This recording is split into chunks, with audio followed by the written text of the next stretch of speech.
në këtë raport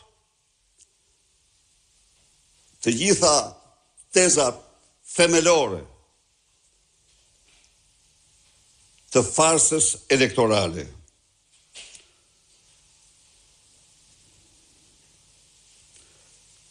Dhe përjedhoj bëndthirje mazhorancës dhe opozitës të vazhdojnë në mënyrë konstruktive dhe gjithë përfshirëse, inkluzive, reformën elektorale. Ne jemi angazhuar në të. Dhe njerë, duhet sqaroj, sepse ka edhe këtu, ka njerëz që nga keq kuptimi, antar tanë, militant tanë, mbështetës tanë, thonë pse po mirë një pjesë në reformat. Uli me ta. Jo, ne do marrim pjesë. Në reformën zgjedhore do marrim pjesë, sepse ne nuk mund marrim kurrë përsipër përgjegjësinë e bojkotit të reformës dhe dorës lirë të Edi Ramës. Edi Rama do bëj, por ne të paktën do jemi. Ja që kjo është një kërkesë e drejtë. Ne jemi aty dhe do bëjmë çmos të japim kontributin maksimal. Po kështu shprehet për reformën territoriale. Edhe aty ne jemi pjesë, do marrim pjesë, do japim kontributin tonë.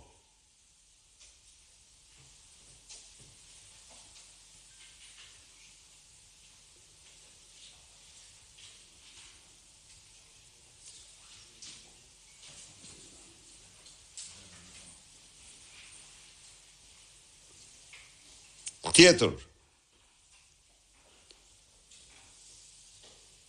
kërkon që reforma tjetë me konsensus dhe të adresoj të gjitha problemet e cituara më sipër për të mos u ndalë më shumë.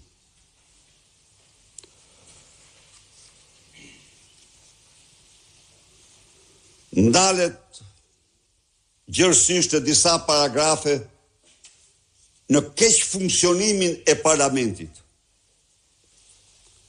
Natyrisht, duke konstatuar problematikat e mëdha, kërkon pjesëmarrjen kuptim plot të opozitës dhe jo përjashtimin e saj siç ndodh tani.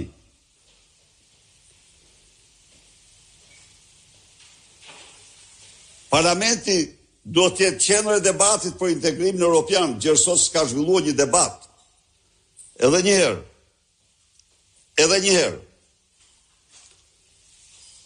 Edi Rama e ka konceptuar procesin si një proces të mbyllur, në një kohë kur procesi i integrimit të vendit në Bashkimin Evropian do të jetë procesi më i hapur, më transparent. Për herë të parë, u paraqit dje në Komisionin e Jashtëm ministri për të mashtruar shqiptarët për Ibari. U paraqit në një kohë kur ai ose do të çonte komunikat, siç bën homologu i tij në Serbi dhe në Maqedoni dhe në Maltëzi, pas çdo jave që mblidheshin në Bruksel, se mbledhjet e Ibarit në Bruksel është përfaqësuesi i qeverisë shqiptare, që ta dini ju. Këto i majnë të fshehta. Ata i publikojnë të tjerë çdo javë. U mblodhën, kërkuan këtë, thanë këtë, sugjeruan këtë, s'ka. Dhe ky u rikujtue pas në 2 mars u votua Malzi, pra pas mbi 2 muajve të shkojnë komision për të mashtruar. Nuk është votuar, tha Ibar. Sigurisht që nuk është votuar Ibar. Dhe nuk është votuar me qëllim se s'kan pranuar të votojnë Ibarin. Kjo është e vërteta. Shkoj me një gjuhë të korruptuar, të turpshme, gjuhë e korruptuar.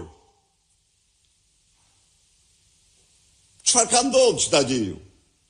U paraqitën 2 raportet. Në një kohë kur Shqipëria quhej avanguarde numër 1, apo së shu. Jo, thanë shtetet anëtare. Ky raport është i papërshtatshëm. Kjo është e vërteta.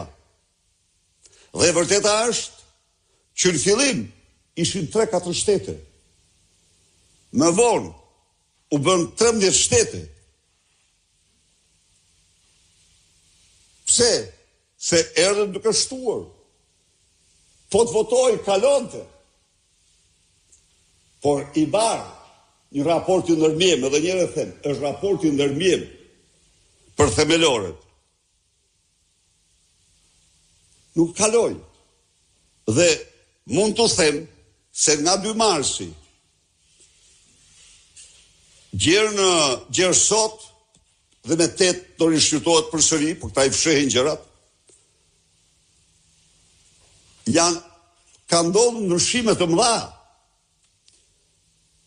Hartuese raportet kanë përmbysur raportin, janë detyruar të paraqisin raport të ri, po këto i fsheh ministri. Se ka për mision korruptimin e fjalës mashtrimit e qytetarëve. Po,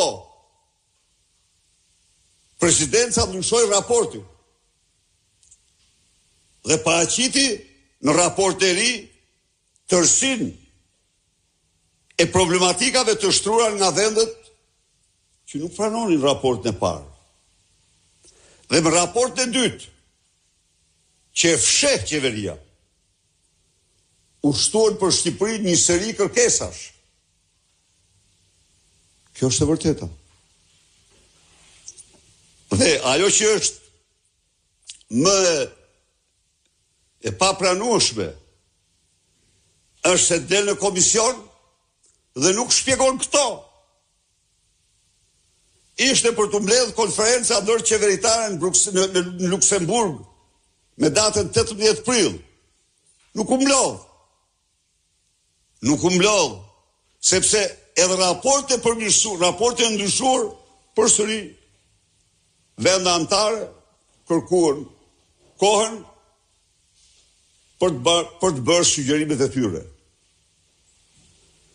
I kanë dëgjuar qytetarë shqiptarë këto? Jo. Kanë bërë mediat? Jo se gazetarët nuk duan investigimin, po patronët e tyre të pamëshirë në shërbim të qeverisë. Nuk i lejoj. Ndaj dhe për procesin më të rëndësishëm të vendit, që ka mbështetjen më të madhe nga shqiptarët, mbahet për turpin e qeverisë dhe të lobistëve të saj, qëndrimi me mbyllur, me jo transparent.